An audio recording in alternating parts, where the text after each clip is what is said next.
próximo texto que eu quero meditar com você foi a palavra do anjo para Maria, em Lucas capítulo 1, versículo 30. Mas o anjo lhe disse: Maria, não temas, porque achaste graça diante de Deus. Eu acho tremendo, um anjo apareceu agora para Maria e ela também fica com medo. Ela fica com medo também da mensagem que lhe foi anunciada. Ela fica com medo das implicações todas que estavam por trás do nascimento de Jesus. E ela coloca isso, inclusive, dizendo: olha, eu sou virgem, eu nunca tive contato com homem, como é que pode acontecer isso? E ela então crê nessa mensagem e permite que a obra de Deus se faça na sua vida. Mas aqui há uma verdade incrível sobre o porquê eu não preciso ter medo e você não precisa ter medo. A palavra que o anjo disse a Maria foi: você achou graça diante de Deus. Graça é um ato de Deus, de um favor que eu não mereço. Muita gente imagina, não é, que só vai receber algo de Deus quando merecer esse algo que Deus vai fazer. Então, quando eu merecer, quando eu cumprir todos os propósitos, quando eu fizer todas as coisas certinhas. Então eu quero dizer para você que se Deus te der o que você merece, você vai para o inferno. Porque todos nós somos pecadores. E a Bíblia diz que nós, como pecadores, estamos destituídos da graça de Deus. Então, louvado seja Deus, porque Ele não nos dá o que a gente merece. Você concorda comigo? A grande mensagem que está aqui contida é que, apesar da nossa condição de separados de Deus pelos nossos pecados, condenados pela sua justiça e santidade, Deus tem o coração para fazer um grande favor, um favor que eu não mereço, um ato de redenção, um toque da sua obra salvadora, um ato de restauração da nossa vida. Por isso, cada vez que Deus invade a nossa realidade, é uma nova oportunidade da graça de Deus a nosso favor, porque você tem achado graça aos olhos de Deus.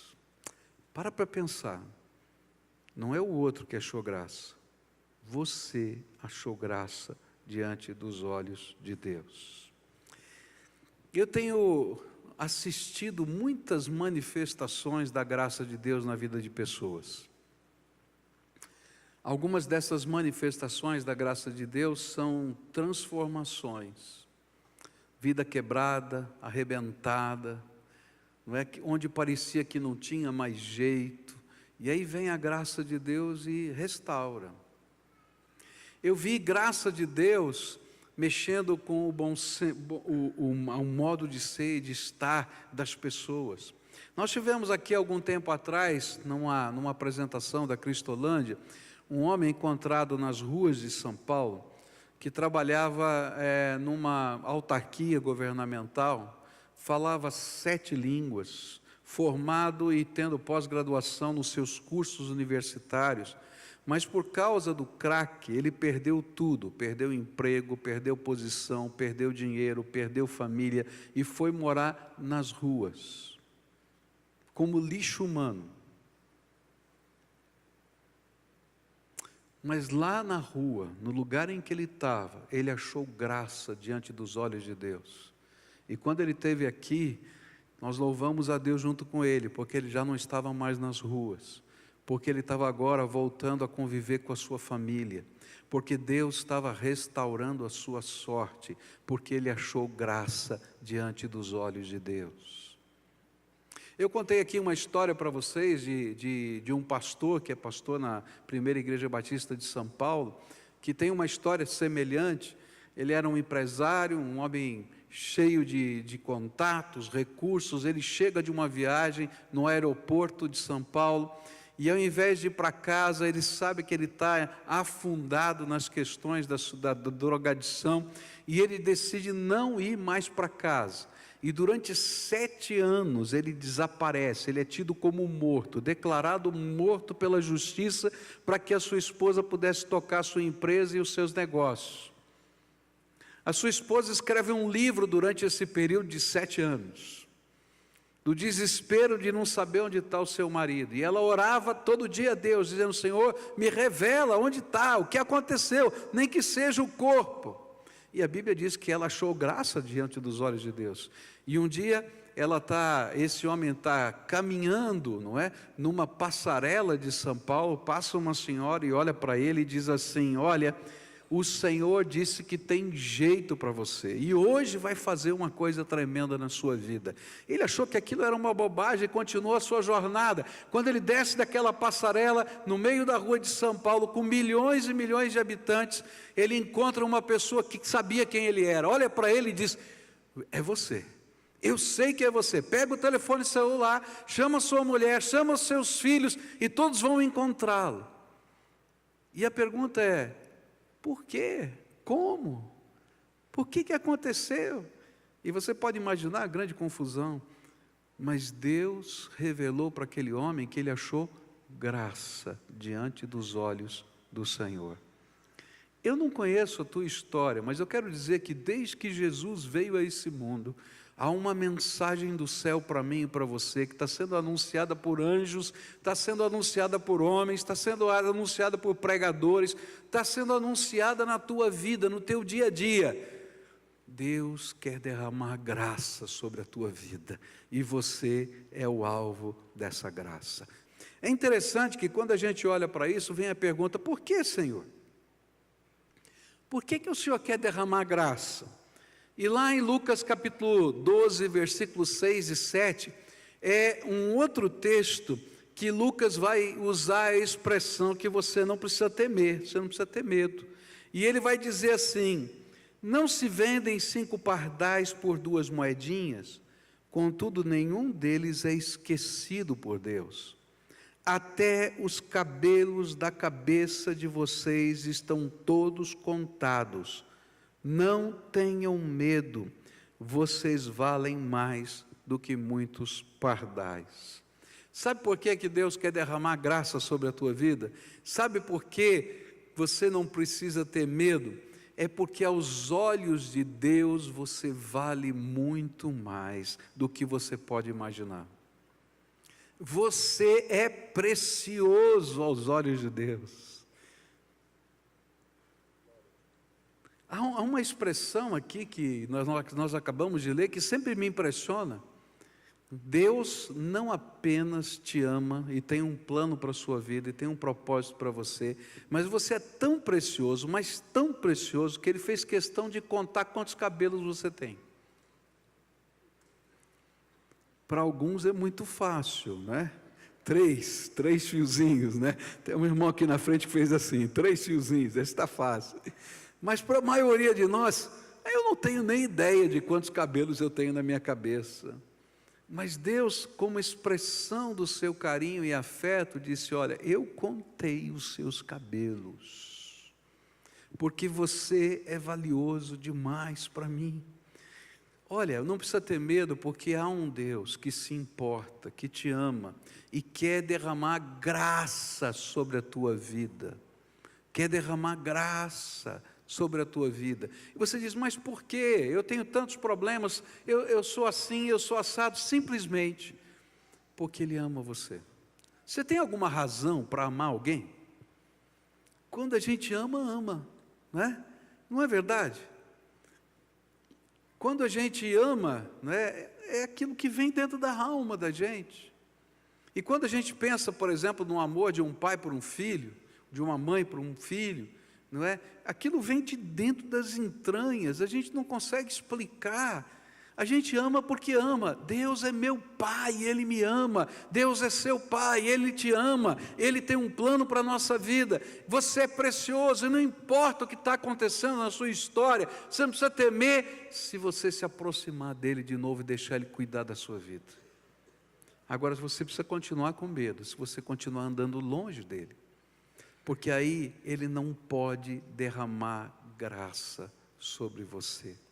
Sabe, Você é precioso demais. E eu acho que às vezes a gente não consegue compreender a grandeza desse amor de Deus, do que o Senhor está fazendo, do que Ele quer fazer na nossa vida.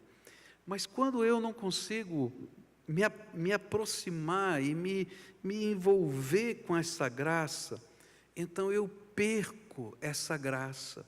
E no mesmo texto que falava de que Deus nos vê como importante demais, se a gente continua lendo, diz assim em Lucas 12, versículos 8 e 9, eu lhes digo, quem me confessar diante dos homens, também o Filho do Homem o confessará diante dos anjos de Deus. Mas aquele que me negar diante dos homens, será negado diante dos anjos de Deus. E eu fico pensando, por que essa dinâmica acontece? Por que tem céu e inferno? Por que se Deus diz não temas, a gente vai ter alguns limites para o amor dele? É porque se tem uma coisa que atrapalha o amor, é quando a gente não quer ser amado e não quer corresponder ao amor. E aí chega no limite do amor. Por quê? Porque se a pessoa não quer ser amada, não se deixa amar, ela afasta as pessoas que tentam amar, que tentam abençoar, que tentam chegar perto para demonstrar o seu valor, e as coloca longe delas. E é interessante que esse é um ato de suicídio emocional, que alguns vivem na vida. Você conhece gente que a gente tenta demonstrar amor e que chuta a gente para longe? E aí vai chegar um momento, o que vai acontecer? Que a gente vai ficar assistindo e dizer, ok, eu te amo tanto, que se você quiser ficar sozinho e não me quiser, então fique. E aí chega o limite do amor. É por isso que a Bíblia está falando para a gente que você não precisa temer, porque Deus quer derramar graça sobre a tua vida, você não precisa temer porque você é importante demais, mas você tem que deixar que o amor de Deus faça diferença na tua vida e que a graça dele trabalhe no seu coração. Porque senão, você vai se isolando a ponto de seguir o seu próprio caminho e não permitir que a graça de Deus esteja sobre você. Há um Deus que se importa, que diz que você vale mais do que toda a criação, porque Ele fez de você coroa da criação. Ele coroou a criação com a criação do homem, mas não do homem simplesmente como humanidade, mas de você enquanto pessoa e enquanto filho. Por isso, Ele quer acompanhar a sua vida, dirigir os seus passos e abençoar com a sua graça. O próximo texto que vai nos ajudar a entender essa dinâmica do porquê você não precisa ter medo, está em Mateus capítulo 1, versículos 18 a 25. Ora, o nascimento de Jesus Cristo foi assim. Estando Maria, sua mãe, desposada com José, sem que tivessem antes coabitado, achou-se grávida pelo Espírito Santo. Mas José, seu esposo, sendo justo e não a querendo infamar, resolveu deixá-la secretamente. E enquanto ponderava nestas coisas, eis que lhe apareceu em sonho um anjo do Senhor, dizendo: José, filho de Davi, não temas receber Maria, tua mulher, porque o que nela foi gerado é do Espírito Santo.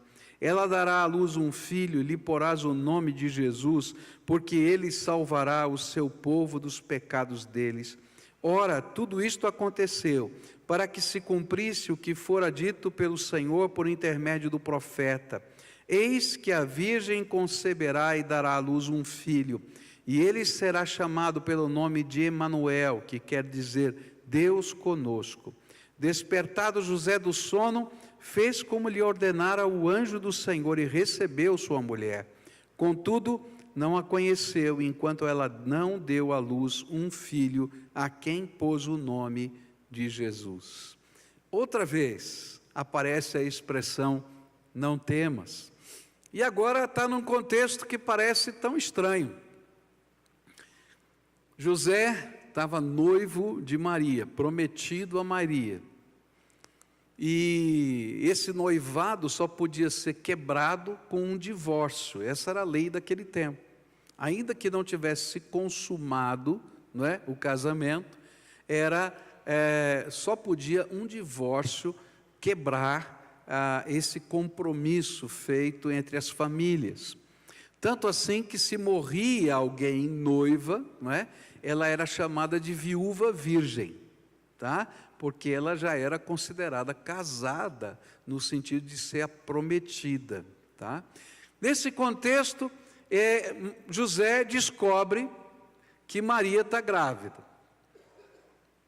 E ele então pensa, bom, o que eu vou fazer? Não é meu filho, eu não dormi com ela. Não é meu filho. E ele pensou, eu amo tanto essa mulher, eu não quero criar problema, eu simplesmente vou desaparecer. Eu vou sumir. E aí, não é? Ninguém vai saber se fui eu ou não fui eu, o que vai acontecer, eu sumo, desapareço. Ela segue a vida dela e eu sigo a minha vida. Enquanto ele está pensando, está tomando essa decisão, está se preparando para essa decisão, o Senhor vem e invade a vida agora de José. Eu acho tremendo isso, porque o Senhor vai lá e se revela.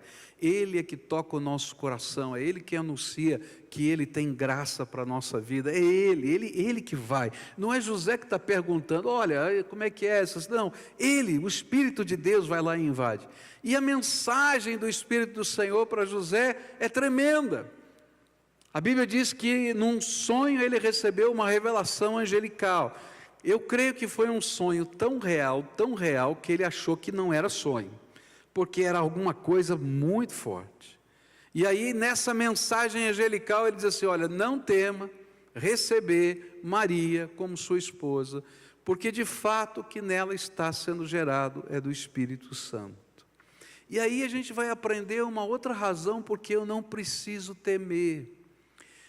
Se eu sou alguém que está debaixo da graça, que eu recebi a graça de Deus, se eu sou alguém que estou deixando o Espírito Santo me guiar e entendo o valor que tenho diante dos olhos do Senhor, então eu posso desfrutar de uma outra bênção, que é aprender a tomar todas as decisões da minha vida orientadas por esse Deus Todo-Poderoso. E aí eu não preciso temer nem o presente nem o futuro, porque eu tenho um Deus que sabe todas as coisas e que se revela a nós. Eu quero dizer uma coisa para você, se você é temente a Deus, eu quero dizer para você, aprenda a depender de Deus para tomar todas as decisões da tua vida.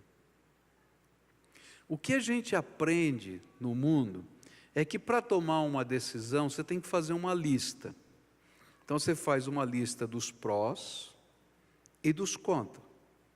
Esse é o jeito que a maioria das pessoas tomam decisão. Os prós e os contras. Está certo? Só que, nessa lista de prós e contra, eu não vou encontrar a dinâmica da sabedoria de Deus. E vou dizer mais, nem todas as variáveis da vida fazem parte dessa lista. E por mais inteligente que você seja, você não é capaz de enxergar todas as variáveis da vida. E eu queria terminar essa meditação olhando aqui para Lucas, capítulo 12, versículos 31 e 32, que é outro lugar onde a palavra do Senhor vai falar que você não precisa ter medo. E diz assim: busquem, pois, o reino de Deus, e essas coisas lhes serão acrescentadas. Não tenham medo, pequeno rebanho, pois foi do agrado do Pai dar-lhes o reino. Você não precisa ter medo, porque Ele está derramando graça, porque você é importante, porque Ele nos ajuda a discernir os passos do dia a dia, mas porque Ele está preparando um futuro muito maior do que você imagina. Eu acho tremendo isso, porque em vários lugares nos evangelhos, Jesus vai dizer aos seus discípulos que o Pai Todo-Poderoso, Senhor dos céus e da terra, tomou uma decisão. E a decisão que Ele tomou é dar a todos quantos recebam a graça dEle, o reino dEle. Sabe o que é que nós nos tornamos pela graça de Deus? Herdeiros do reino do Pai. Herdeiros do reino do Pai. A palavra do Senhor vai nos dizer, Jesus disse assim, né? Todo o poder me foi dado no céu e na terra. O Pai, que é dono de tudo, colocou nas mãos do Filho o reino. E Deus decidiu pegar esse reino que está nas mãos do Filho e dividir com todos nós, através de Jesus. Gente, eu já tentei imaginar o que significa isso. Eu já tentei transformar em palavras o que significa isso. Eu poderia falar muita coisa para você aqui, tá? Porque quando eu olho para o reino de Deus, eu tenho que materializar de alguma forma, porque eu sou humano, e eu não consigo enxergar as coisas que são espirituais. Então eu vou dizer para você, tudo que existe no macrocosmos, quando eu falo macrocosmos, você olha para as estrelas, tudo que existe na criação, bilhões e bilhões de galáxias.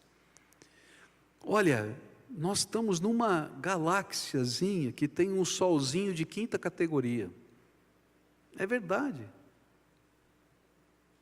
Mas existem bilhões de galáxias. Na nossa galáxia existem bilhões de sóis, iguais ao nosso ou maiores que o nosso, que nós estamos na Via Láctea. Mas existem inúmeras outras galáxias. E Deus disse assim, filho, eu sou dono de todas as galáxias. Fazem parte do meu reino, e eu decidi dar para você o meu reino. Aí eu olho para tudo isso e digo, olha, é grande demais, eu não consigo entender. Então eu vou para o microcosmos, e eu começo a olhar num microscópio, e eu começo a enxergar o que existe no mundo infinitesimal, lá embaixo. E eu fico vendo as células, eu fico vendo as moléculas, eu fico vendo os átomos. E quando a gente imagina que descobriu a última matéria, que o átomo seria indivisível, a gente já descobre as divisões do átomo. E quando a gente acha que já dividiu tudo, a gente descobre a divisão da divisão. E a gente vai descobrindo que o microcosmos é incrível. E o Senhor dá um sorriso para nós e diz assim, fui eu que criei tudo isso. E tudo isso pertence ao meu reino. Agora eu estou falando de coisas materiais, que eu posso apalpar, e as coisas imponderáveis da grandeza de Deus. Deus decidiu dar a você todo o seu reino. Nós somos participantes com Ele de tudo isso. Mas há uma regra. Busquem primeiro o reino de Deus e a sua justiça, e todas as outras coisas vos serão acrescentadas. Há uma regra para que o não temas funcione comigo e com você. Busca o Senhor. Busca o Senhor. Deixa Ele segurar na tua mão e te conduzir. Deixa Ele te ensinar na vida doméstica, deixa Ele te ensinar nos teus negócios, deixa Ele te ensinar. Eu quero fazer um desafio aqui, para todo mundo que trabalha em alguma empresa, todo mundo. Você quer ver a bênção de Deus nos seus negócios? Começa orando todo dia, dobra o teu joelho e coloca o teu negócio na mão de Deus. Ah, mas eu sou empregado, não interessa, entra no banheiro da tua empresa, dobra o joelho e diz assim, Senhor, aqui é lugar sagrado, porque eu estou aqui e o Senhor vai usar a minha vida para a tua glória. E o que aconteceu com José do Egito vai acontecer com você, Deus vai abençoar a tua mão. Porque Deus fez você herdeiro do reino dele. Isso não tem nada a ver com dinheiro. Você está entendendo o que eu estou falando? Não é troca. É o Rei Jesus guiando você e conduzindo os seus passos. É segurar na mão dele para as coisas grandes e pequenas. É deixar ele mostrar o caminho. E nem que seja num sonho que você vai ficar preocupado com ele, ou seja, em outra área da vida, o Senhor vai revelar a graça dele. Todas as coisas são espirituais se a gente faz Deus Senhor da nossa vida. Não existe o material e o espiritual. E se você vive ainda nessa dimensão, esse aqui é o nicho espiritual, esse aqui é o nicho material, você está perdendo a bênção, porque tudo depende do Senhor. Se o Senhor não te abençoar, não tem bênção. Por isso, buscai primeiro o reino de Deus e a sua justiça, e todas as outras coisas vos serão acrescentadas. E eu vou dizer mais, você vai ficar surpreso, porque quando a gente faz a lista dos prós e contra, a gente geralmente, não é, imagina os meios de solução. E eu vou dizer uma coisa para você, Deus é tremendamente criativo. E o inusitado que você nunca pensou vai acontecer, sabe por quê? Porque a glória é de Deus e não é tua. E as coisas vão acontecer pelo jeito de Deus. E a gente vai dizer, oh Senhor, obrigado, porque até uma virgem pode conceber do Espírito Santo, só para que a glória seja tua. Eu creio piamente no nascimento virginal de Jesus, sabe por quê? Porque o Senhor faz coisas inusitadas só para dizer que Ele está fazendo essas coisas. Por isso eu não preciso temer. E eu vou andar com Jesus até o último dia da minha vida. E eu sei que quando acabar a minha vida aqui na terra, esse mesmo Senhor que já me revelou os pequenos pedaços do seu reino aqui, vai dizer, entra no gozo do teu Senhor, servo bom e fiel. Não porque eu seja bom ou fiel, simplesmente porque a graça dele está na minha vida e porque eu sou herdeiro do reino dele.